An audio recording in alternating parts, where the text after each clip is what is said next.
Okay, so we're going to talk about landslide, or what we're really going to talk about is just finger picking 101. So I'll show you this hand.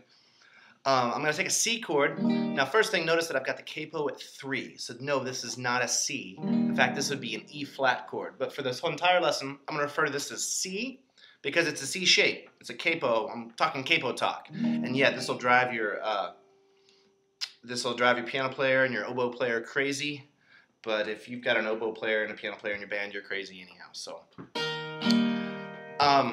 first thing is always retune when you put a capo on, because capos always lie. There's several different reasons, but sometimes it's just the pressure. It might press too hard or too soft, so it makes it sharper or flatter. Or just because your guitar is in tune, open, doesn't mean it's going to be in tune up the fret. And as we move the capo up the fret, not all guitars are perfect. Okay, no guitars are perfect, but guitar players are. We're going to take this C chord, and my root on this is going to be the 5th string. And I'm going to alternate here. I'm going to go thumb, and then the fing on the 3rd string, thumb on the 4th string, and then fing on the 2nd string.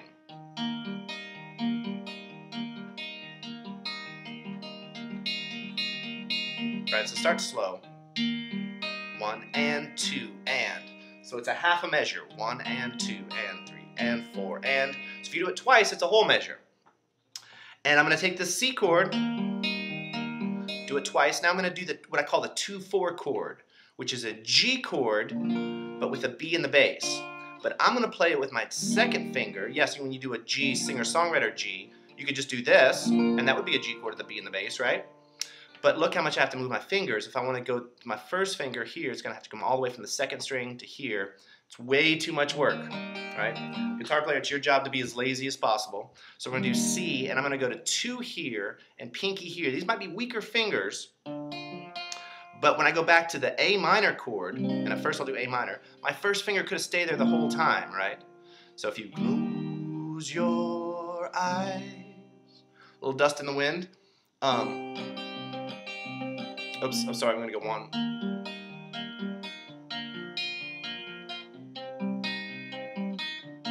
So by using this finger, it's a little tricky to get used to this 2 and 4. Sorry, 2 and 4 there. But this 1st finger doesn't have to move. If I play it this way with 1 and 3, which might be stronger fingers, this little 1st finger has to move way too much. So I don't want to do that. So C, then I'll go 2, 4, and then I'm going to go A minor, but I'm going to make it even easier on you, do an A minor 7, which is a A minor with a hole in the middle. So this 3rd string is always open, and the A minor 7 just sounds a little spacier, a little smoother, a little jazzier, a little 70s-er, a little Fleetwood Mac-ier, right? A little 70s pop. So I've got C chord, G with the B in the bass, A minor, 7, sorry. I might play A minor sometimes, I might not, I don't know. But if I do this thumb, fing, twice on each chord,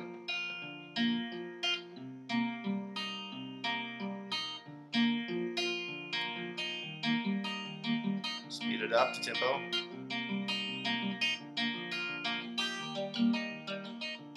And that works great if you have a drum and bass player and there's somebody else playing with you. Thumb, fing. Now, it's your option. You could go thumb, 1st finger, thumb, 2nd finger. So I could actually use 3 fingers, thumb, fing, thumb, and then the 2nd finger. So you'd have 2 different fingers for 2 different strings. Totally cool, totally modern, because you've got more than 2 fingers, but I'm going to suggest you just do it with thumb and finger for now, because this way you've only got a 50% chance of getting it wrong. This way you've got a 66.6% chance of getting it wrong, right? The less fingers you use, the less options you have, and at first we want less options. So I'm going to go thumb, fing, thumb, fing.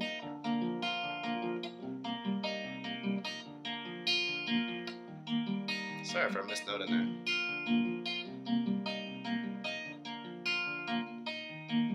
Cool. One thing is, I'm going to start to, I'm going to flesh this out a little bit. I'm going to go thumb, fing, and I'm going to strum. Now my strum is just going to be my 1st finger, just doing this. Now don't do this, because then you have to move all the way back here. So you never want to move this. When you do finger style, you want to move these guys. So even though I might be using my 1st finger, how can you see that? Even though I might be moving my 1st finger, I'm not moving my hand, right? I'm not strumming this way. This is going to stay, remember? You want to keep that dangle to your angle. You don't want to do this. You don't want to do this, and you don't want to do this, because otherwise it's just too much strain to try to move these phalanges while your wrist is bent. So you want to keep your wrist kind of straight, but it does do a little bit of an angle. Just hold your arm out straight and just let your wrist sort of go like this. This is how you're supposed to play the guitar. Cool. Noticing that my thumb isn't head, my thumb's not even. A lot of beginners try to play guitar like this, thumb style, with their fingers out front.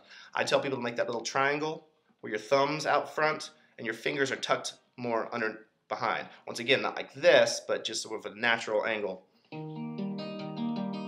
Cool. So I'm going to flesh this out a little bit by going thumb, thing, strum. And then my thing is going to be an upstroke on the C note. And that just adds a little percussion, because I've got the bass. I could alternate this if I wanted to. Right, we do the lime and the coconut with C7. Probably talking about that song. So I'm going between the C ba chicka, and now I go thumb ba chicka. I guess I should explain that before I do my finger. I could have alternated my bass with thumb, thing, and then alternate down to here, the bottom string, the G note, thumb, thing. So root, fifth. If you don't know what I mean by root and fifth, as always, you are not giving me enough money. If you give me another $5, I'll tell you what root and fifth means. C is the root. C, D, E, F, G is the fifth. You owe me $5. C, G. It's just sort of like a piano going boom, chink, boom, chink, boom. Or the bass going boom, boom, boom, boom. So I got thumb, thing, with an alternate. But now I'm going to put in that chicka, boopa, chicka, boopa, chicka, boopa, chicka. On beat 2 and 4 is when you want to hit a snare drum.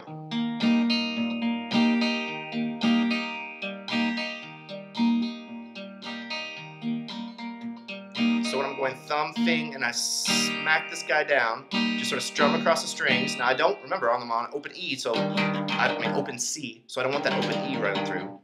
That's what the thumb is here for. So although it's just sort of a fling, it's a little bit more controlled than just a wild fling. You make my heart sing.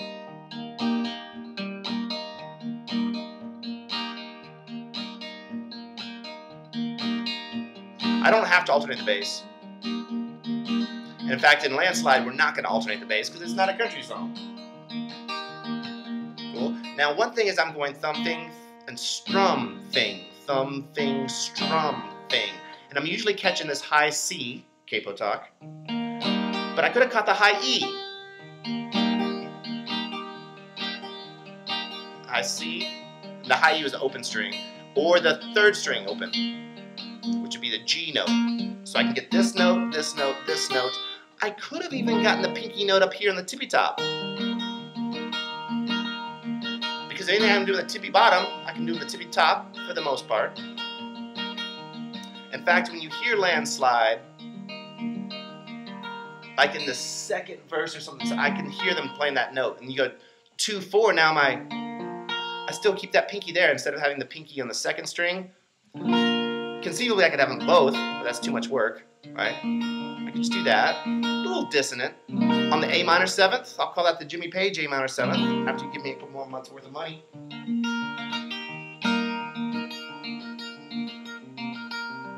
So with the highs, or back to that C note. This is the C note. Of course, here it's the pinky that gets the note.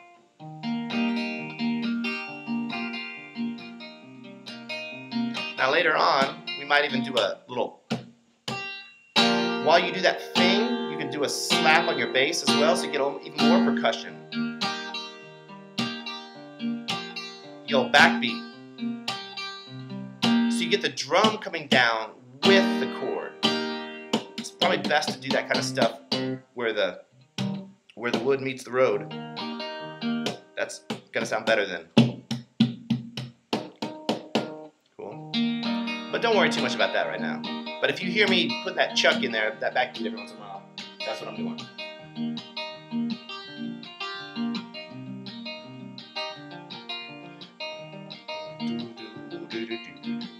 Now I'm not going to try to sing the song because it's a female key. I can't sing that high. But you're going to do this all the way through the first verse, and then she's going to do something like this, where it does the C twice, the G with the B twice, and then the A minor 3 times. And then this is just 1, so it's a half a measure, split measure. So you're going to go 1, 2, 3, 4, 2, 2, 3, 1, 2, 3, 4, 1, 2, 3, 4, 1. And that just helps you feel a separation between the first verse and the second verse. So there's a little bit of a change up. So just the ear goes, here's the next part of the story. And you just do this until it drives you crazy, or at least your roommate's crazy, right? Or your neighbor's crazy. And after the first verse, you stay there. And do this again until you feel like puking. And just wait till the very end. And eventually she's going to go to D7, right? And D7 is a backwards looking D. The first finger is on that C note. Thumb is around on F sharp. And it turns out, right now I think I'm in the key of C. Doing a 1, walk down to the 6 minor. If you know what that means, that's awesome. If you don't, who cares? But, and then the A minor 7. But when she goes to the D7, we realize we're actually in the key of G. So I can do this thumb thing, strum thing. Sorry, thumb thing, strum thing. Then a D with an F sharp in the bass, E minor. And you stay there, and a C walk down.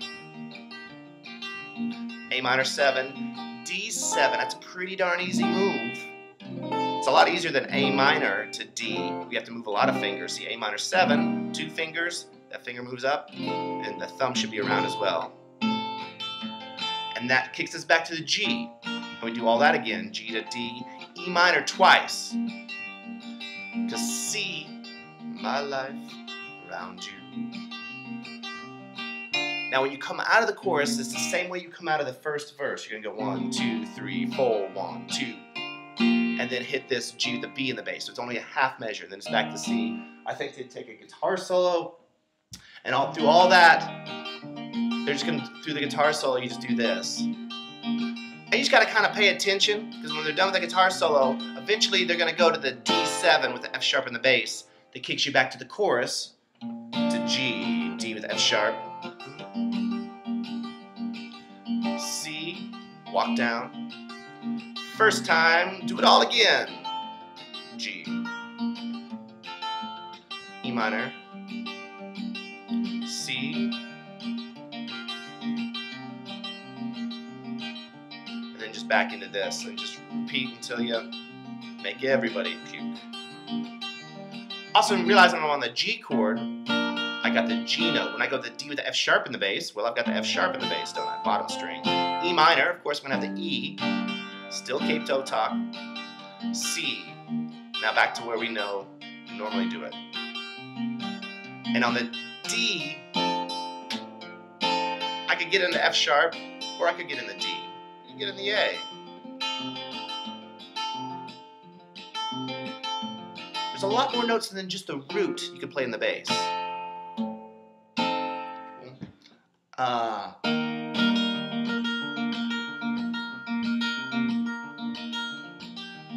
But just get this groove with the walk down. That's the whole reason why we do this song. And it's a beautiful song. I don't want to say anything bad about this song, because it's a gorgeous, beautiful song. Children get older, and I'm getting older too. Makes me all pensive. Think about snow. But just do that for hours to get that groove automatic, because then it's just adding a different chord.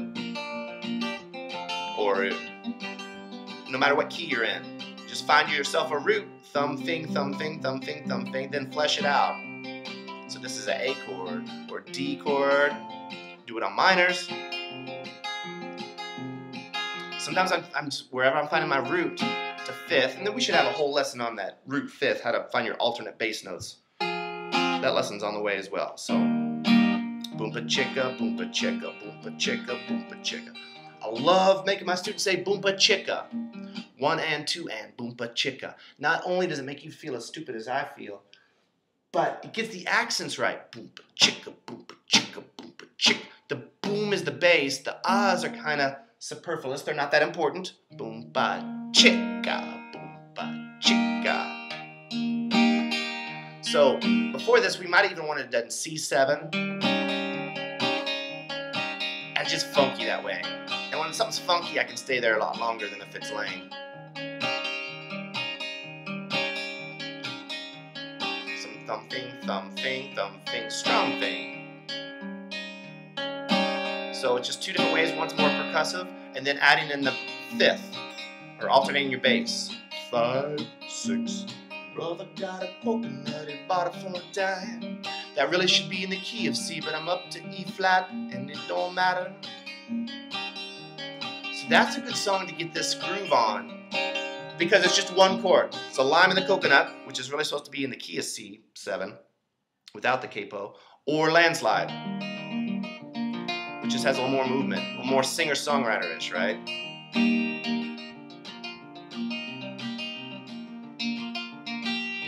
So enjoy